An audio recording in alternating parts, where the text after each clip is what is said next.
ভিডিওটিতে আমরা দেখব আলফা এইচআরডি অ্যাডমিন প্যানেলের ফাইন্যান্স মডিউলটিতে। এই মডিউলের প্রথমেই আছে অ্যাকাউন্ট লিস্ট। আপনি চাইলে আপনার যে অ্যাকাউন্টগুলো থেকে আপনি এমপ্লয়ীদের স্যালারি দিচ্ছেন বা এক্সপেন্সের জন্য টাকা খরচ করছেন, যে অ্যাকাউন্ট থেকে দিচ্ছেন, সেই অ্যাকাউন্টগুলো এখানে অ্যাড করে রাখতে পারবেন। অ্যাড করার জন্য প্রথমেই আপনি যাবেন ক্রিয়েট। এখানে এসে আপনার অ্যাকাউন্ট নেম দিয়ে দিবেন, আপনার ইনিশিয়াল ব্যালেন্স, যে এই অ্যাকাউন্টে যখন অ্যাড করছেন তখন এখানে কত টাকা আছে সেই অ্যামাউন্টটা দিয়ে দিবেন। আমি যে কোনো একটা অ্যামাউন্ট দিয়ে দিচ্ছি। আপনার অ্যাকাউন্ট নাম্বারটি দিবেন এবং আপনার ব্রাঞ্চ কোড এবং আপনার ব্যাংক ব্রাঞ্চ, যে আপনার ব্যাংকটা কোন ব্রাঞ্চে ওপেন করেছেন সেটা দিয়ে ক্রিয়েটে ক্লিক করে দিলেই আপনার এটা অ্যাড হয়ে যাবে। পরবর্তীতে আছে অ্যাকাউন্ট ব্যালেন্স। আপনি চাইলে আপনার প্রতিটা অ্যাকাউন্টের ব্যালেন্সগুলো এখান থেকে একসাথে দেখতে পারবেন।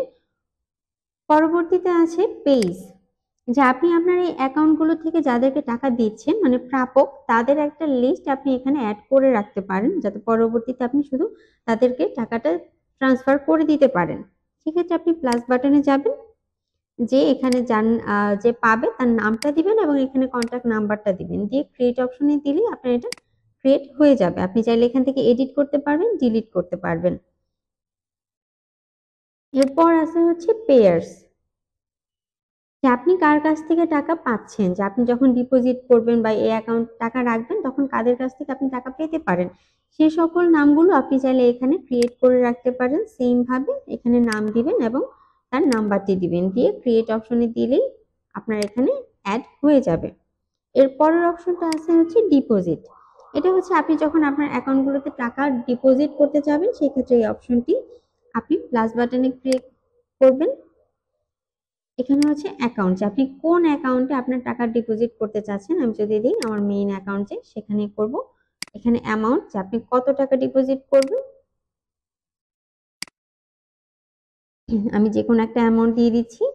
আপনার ডেট, যে আপনি কবে করছেন। এরপর হচ্ছে ক্যাটাগরি। ক্যাটাগরিটা আপনি আগে থাকতেই ক্রিয়েট করে আসতে হবে আপনাকে, যে আপনি কোন ক্যাটাগরিতে টাকাটা দিচ্ছেন। এরপর হচ্ছে পেয়ার্স, যে আপনি কার কাছ থেকে টাকাগুলো নিচ্ছেন। কারণ আমি যদি এটা দিয়ে দিই, এবং হচ্ছে মেথড, যে আপনি ক্যাশে দিচ্ছেন না চেকে দিচ্ছেন না কিভাবে। আপনি যদি ক্যাশে দিয়ে দেন, এরপর রেফারেন্স চাইলে দিতে পারেন। এরপর ডেসক্রিপশন দিয়ে আপনি ক্রিয়েট অপশনে ক্লিক করে দিলেই আপনার টাকা ডিপোজিট হয়ে যাবে।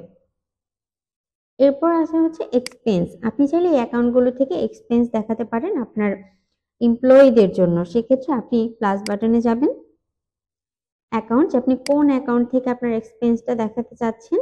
আমি মেইন অ্যাকাউন্ট থেকে দেখাচ্ছি। আপনি অ্যামাউন্ট দিবেন, যে কত টাকা, ডেট দিবেন, ক্যাটাগরি দিবেন, পেই দিবেন, যে কার জন্য আপনি এক্সপেন্সটা করছেন, এবং মেথড দিবেন, যে ক্যাশে দিচ্ছেন নাকি চেকে দিচ্ছেন। সেম রেফারেন্স দিবেন, ডেসক্রিপশন দিবেন, দিয়ে যদি আপনি ক্রিয়েট অপশনে দেন, আপনার এক্সপেন্স ক্রিয়েট হয়ে যাবে। আমি যেহেতু আগে থাকতে একটা ক্রিয়েট করে রেখেছি, আপনি চাইলে এখানে দেখতে পারেন। লাস্ট অপশনটা হচ্ছে ট্রান্সফার ব্যালেন্স। আপনি চাইলে আপনার এক অ্যাকাউন্ট থেকে আরেক অ্যাকাউন্টেও করতে পারেন, এবং আপনি চাইলে আপনার যে পেয়ার্স গুলোকে অ্যাড করে রেখেছেন, যারা টাকা পাবে তাদের অ্যাকাউন্টও আপনি ট্রান্সফার করতে পারেন। যদি এখানে দিই যে ফ্রম অ্যাকাউন্ট, আপনি কোন অ্যাকাউন্ট থেকে করবেন, যে মেইন অ্যাকাউন্ট থেকে টেকনো অ্যাকাউন্টে আমি টাকা ট্রান্সফার করব। এখানে ডেটটা দিয়ে দিবেন এবং অ্যামাউন্টটা দিয়ে দিবেন, যে আপনি কত তারিখে করতে চাচ্ছেন। এখানে মেথড দিয়ে দিবেন, দিয়ে রেফারেন্স এবং ডেসক্রিপশন দিয়ে ক্রিয়েট দিয়ে দিলে আপনার ট্রান্সফার হয়ে যাবে। আপনি চাইলে এখান থেকে এডিট করতে পারবেন এবং ডিলিট করতে পারবেন। এই ছিল আমাদের ফাইন্যান্স মডিউল। আশা করি বুঝতে পেরেছেন।